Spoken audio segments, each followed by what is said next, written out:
Coucou les amis, bienvenue sur la chaîne des recettes de Myriam. J'espère que vous allez bien. Alors je vous avais déjà posté la vidéo sur la recette de la pâte feuilletée. Aujourd'hui je vous montre comment j'ai réalisé avec ma galette des rois. Alors une galette des rois à la crème de frangipane, super bonne, vraiment délicieuse. La crème frangipane, donc c'est un mélange de crème pâtissière et de crème d'amande. Vous allez adorer. Et je vous laisse ici juger du croustillant de la pâte feuilletée et de la découpe de ma galette des rois.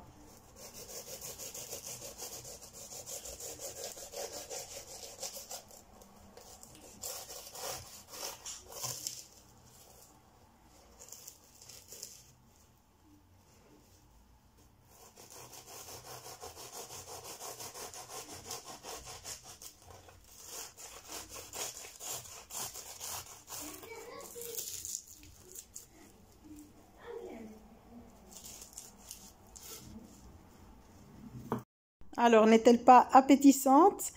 Si vous voulez vraiment vous organiser, l'idéal c'est de préparer la pâte la veille. Comme ça, vous n'allez pas prendre trop de temps à la préparation et ça sera beaucoup plus facile et plus simple. Donc voilà, je vous laisse avec les ingrédients et les étapes de la recette. Alors voilà, comme je vous l'ai dit, j'avais préparé ma pâte feuilletée la veille. Donc elle a passé une nuit entière au réfrigérateur, c'est vraiment l'idéal. Mais si vous prévoyez de tout faire sur une journée, faites-la suffisamment en avance pour qu'elle puisse reposer au moins 2 heures au réfrigérateur avant utilisation. Alors on va d'abord commencer par la préparation de la crème pâtissière. J'ai 2 jaunes d'œufs, 20 g de sucre, soit l'équivalent d'une cuillère à soupe bien bombée. J'ai 15 g de maïzena, une cuillère à soupe qui n'est pas bombée. Et j'ai également ici 10 g de beurre froid, équivalent à une cuillère à café, 150 ml de lait, soit l'équivalent d'un verre. Et alors pour la vanille, donc soit vous mettez une gousse de vanille si vous en avez, de l'arôme vanille. Je n'avais pas tout ça chez moi, j'ai juste utilisé le sachet de sucre vanillé et ça a bien fait l'affaire. Je commence par mélanger les 2 jaunes d'œufs avec le sucre, je le fouette et comme vous voyez, je mets directement le lait à chauffer. Je continue de fouetter mes jaunes d'œufs et mon sucre pendant ce moment. Alors, je rajoute ma maïzena par-dessus le mélange sucre-œuf et je continue de bien fouetter jusqu'à obtenir un mélange bien homogène. Je rajoute mon sucre vanillé. Donc, si vous avez des gousses de vanille, mettez-les directement à infuser dans le lait qui est en train de chauffer.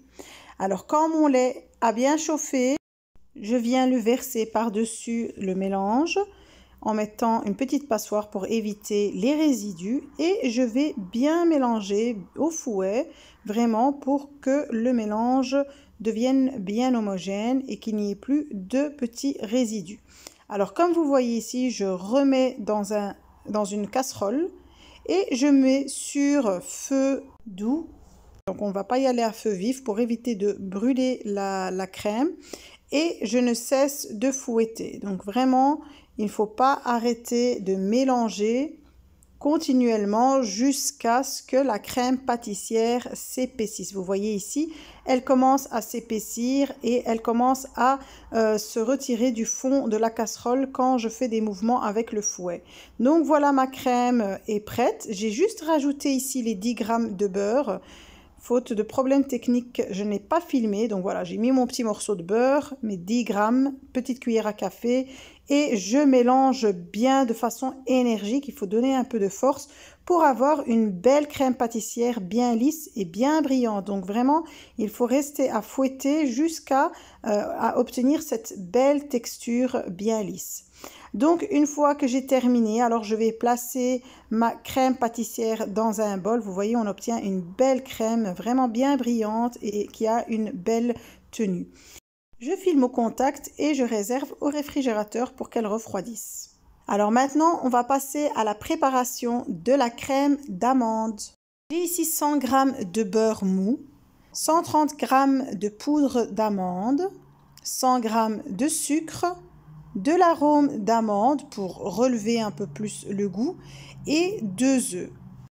Alors je commence par mélanger donc le beurre et le sucre Vraiment, le beurre doit être à température ambiante, donc sortez-le plusieurs heures du frigo à l'avance. Et je vais bien les fouetter ensemble pour obtenir une belle crème et vraiment faire dissoudre un maximum le sucre dans le beurre. Je rabats les côtés, je refais descendre à chaque fois le beurre pour vraiment que tout se mélange parfaitement ensemble. Donc une fois que mon beurre et mon sucre sont bien homogènes et que j'obtiens une belle crème lisse, je vais rajouter les œufs un à un et je vais mélanger. Donc vous le faites soit à la main, soit si vous utilisez le robot, vous utilisez la feuille du robot. Donc il faut vraiment incorporer le moins d'air possible dans la crème.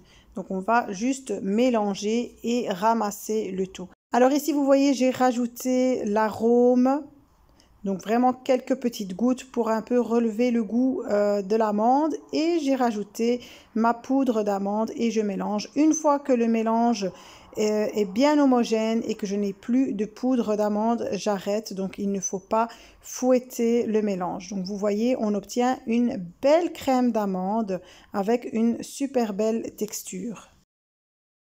Alors voilà, ma crème pâtissière a refroidi. Donc je la retire du réfrigérateur et je vais la détendre. La crème pâtissière durcit et devient un peu plus compacte. Donc il faut toujours la travailler, la détendre, vous voyez, jusqu'à obtenir de nouveau cette belle consistance bien lisse et bien soyeuse, bien brillante. Et je vais la rajouter par-dessus ma crème d'amande. Je vais mélanger délicatement, je le fais juste à la maryse pour ne pas incorporer trop d'air. Une fois que les deux crèmes sont bien mélangées l'une dans l'autre, j'arrête le mélange. Et là, on a une magnifique crème frangipane. Donc c'est vraiment ce mélange de crème pâtissière et de crème aux amandes qui donne cette magnifique crème frangipane. Donc maintenant, je vais pouvoir la mettre dans une poche et je vais la placer au réfrigérateur une demi-heure pour qu'elle s'épaississe un peu et qu'elle soit plus facile à pocher sur ma galette. Alors directement après avoir placé ma poche à douille au frais, je récupère ma pâte, je vais la couper en deux parts égales et je vais commencer à étaler le premier disque. Donc le deuxième morceau, je le place aussi directement au réfrigérateur. Donc la pâte feuilletée doit rester un maximum au frais. Elle doit être bien froide quand on la travaille et elle doit être bien froide quand on la met au four. Donc vous voyez, je vais couper mon premier disque donc sur une épaisseur de 3-4 mm, je dirais maximum. Vous prenez la grandeur que vous voulez. Alors ici, mon disque faisait entre 25 et 26 cm de diamètre. Donc voilà, une fois que j'ai coupé mon premier disque, je vais pouvoir le passer directement au frais. Alors je vous montre ici pour les chutes de pâte, il ne faut surtout pas les remettre en boule. Vous pourrez toujours les réutiliser, il faut juste ramasser et empiler les morceaux. Donc ici, je récupère mon premier disque, je le tourne sur une feuille de papier sulfurisé. J'arrange bien les bords pour qu'elles soient bien et je vais placer au réfrigérateur. Je vais faire de même avec le deuxième carré de pâte, je l'étale et je coupe un disque toujours 25 à 26 cm de diamètre. Je récupère mes restes, vous voyez ici je les ai mis l'un sur l'autre et j'ai pu les réutiliser le lendemain, j'ai réalisé une quiche avec. Donc vraiment vous pourrez toujours les réutiliser, il suffit de les empiler et puis de les étaler de nouveau avec le rouleau. Je récupère mon deuxième disque et je replace au frais. Donc voilà, je vais laisser le tout une grosse demi-heure avec la poche de crème également. Donc voilà, une demi-heure plus tard, je récupère mon premier disque, ma poche, et je vais commencer à pocher, comme vous le voyez ici, en faisant des cercles, en commençant par le centre et en allant jusqu'au bord et laisser toujours au moins 2 cm sur les côtés de votre disque. Quand vous avez laissé vos 2-3 cm sur les côtés et que vous avez encore de la crème, vous la rajoutez par-dessus, au centre, un peu partout. Si vous avez une fève, c'est le moment de la placer sur un côté de votre galette. Je l'avais oublié. Alors ici, avec un pinceau et de l'eau, je vais humidifier les bords de mon disque. Je récupère mon deuxième disque de pâte. Vous voyez, quand elle reste au frigo, elle est bien ferme et elle se travaille très facilement. Et je m'excuse un peu pour la qualité de l'image. Donc voilà, je vais la disposer par-dessus. Et regardez, j'ai ce geste avec mon pouce où j'appuie et que je fais le tour de la galette. Il faut bien appuyer sur les bords. Vraiment, n'hésitez pas à bien appuyer. Alors, ici, j'ai tourné ma galette sur ma plaque de four. Comme vous le voyez, comme ça, j'aurai une galette qui va monter de manière bien uniforme. Alors ici, avec le dos d'un couteau, j'appuie avec 2 doigts et en fait, j'enfonce le couteau entre mes 2 doigts. Donc, en même temps, ça permet de bien coller les 2 pâtes et ça donne une petite décoration. Évidemment, vous faites comme vous voulez. Si vous voulez vous simplifier en appuyant juste avec les doigts ou avec une fourchette, c'est comme vous voulez. Donc, c'est une idée comme une autre pour la finition. Et voilà, je fais le tour de toute ma galette.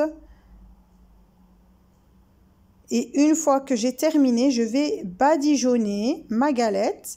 Alors, j'ai ici un jaune d'œuf et je vais mettre avec 2 cuillères à café de crème liquide. C'est ce qui va donner vraiment ce brillant et on n'aura pas besoin de mettre un sirop par-dessus la galette pour qu'elle soit bien brillante. Donc, c'est vraiment une superbe astuce pour avoir un beau brillant. Donc, on badigeonne bien toute la galette. On badigeonne les bords de la galette, mais surtout ne badigeonnez pas les côtés pour que le feuilletage monte bien. Je vais placer ensuite ma galette 1 heure au réfrigérateur.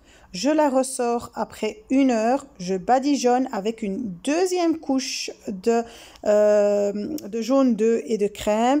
Et comme vous le voyez ici, je vais mettre une petite cheminée au centre. Donc, je fais un petit trou au couteau pour que l'air puisse sortir par ce trou et éviter d'avoir une galette qui va être déchirée.